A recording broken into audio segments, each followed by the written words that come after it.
Assalamualaikum warahmatullahi wabarakatuh.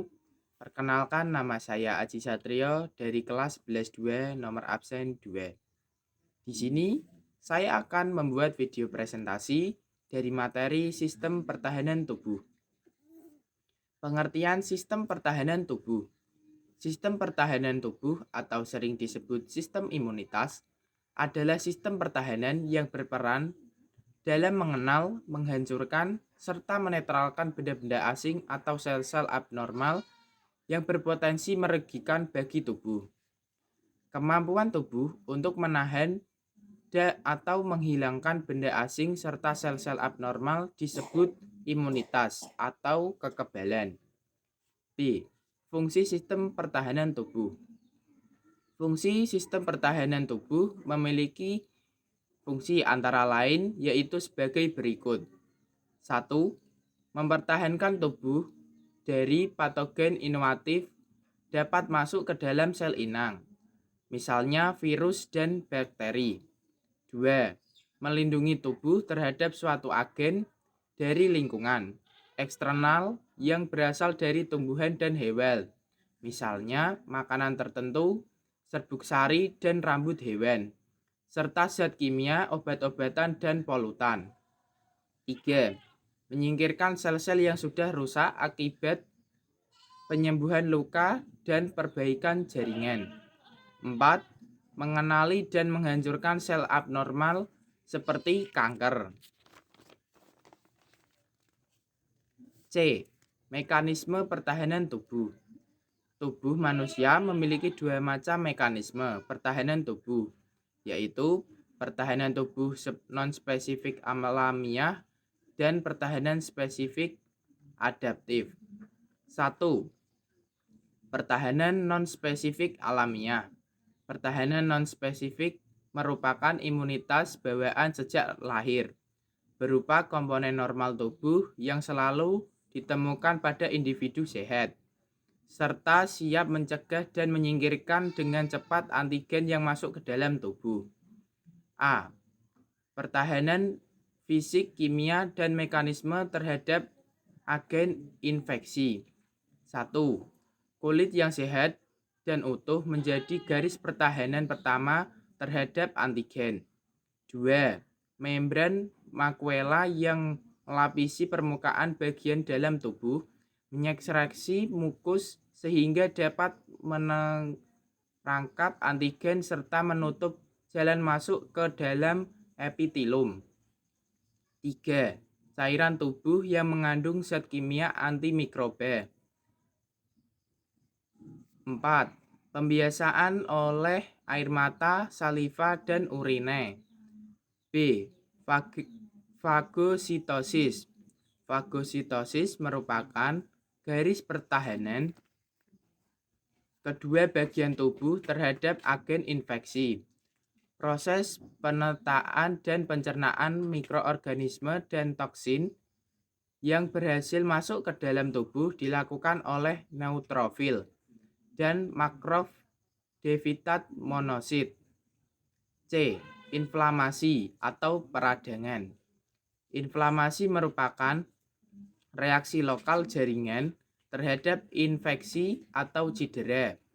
Penyebabnya terbakar toksin, bakteri, gigitan serangga, atau pukulan keras. 2. Pertahanan spesifik adaptif.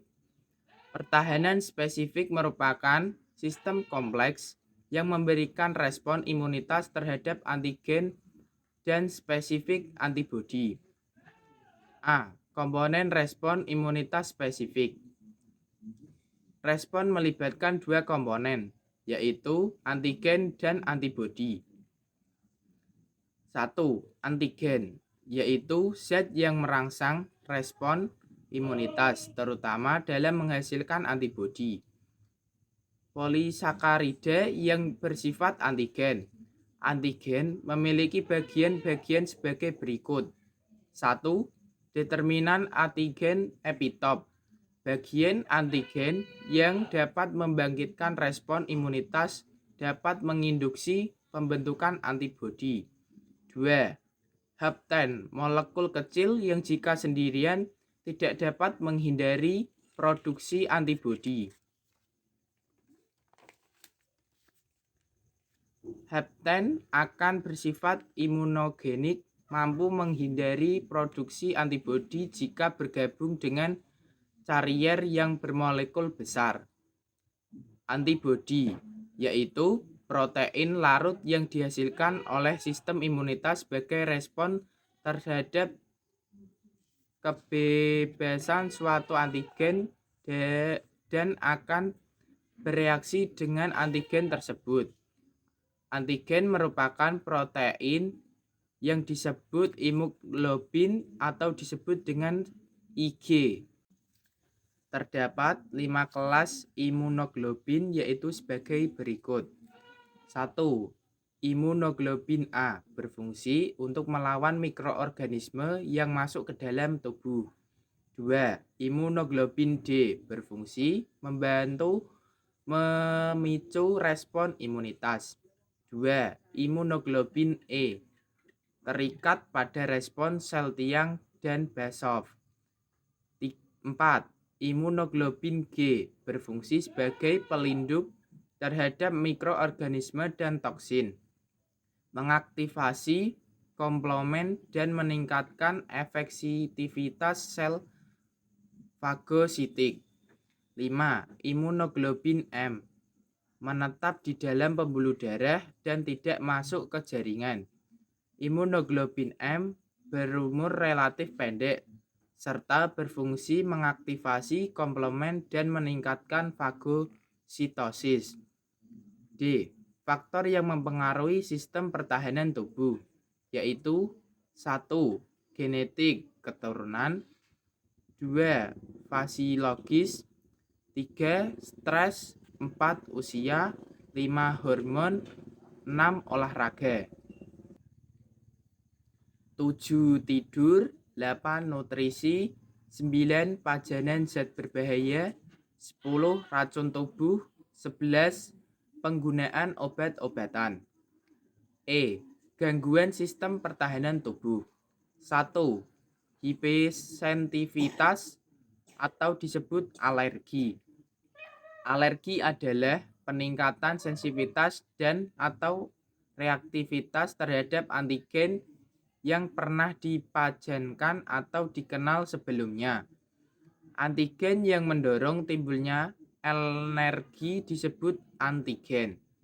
Contoh alergen spora kapang, serbuk sari, rambut hewan, kotoran serangga, karet laveks, obat-obatan dan bahan makanan seperti telur, susu, kacang, udang-udangan, dan kerang. 2. Penyakit autoimunitas. Penyakit ini adalah penyakit kegagalan sistem imunitas untuk membedakan sel tubuh dengan sel asing, sehingga sistem imunitas menyerang sel tubuh sendiri. Contoh anemia persosa, penyakit Addison, diabetes mellitus tergantung insulin. 3. Imunodefinensi adalah penyakit yaitu kondisi menurunnya kesefektivitasan sistem imunitas atau ketidakmampuan sistem imunitas untuk merespon antigen.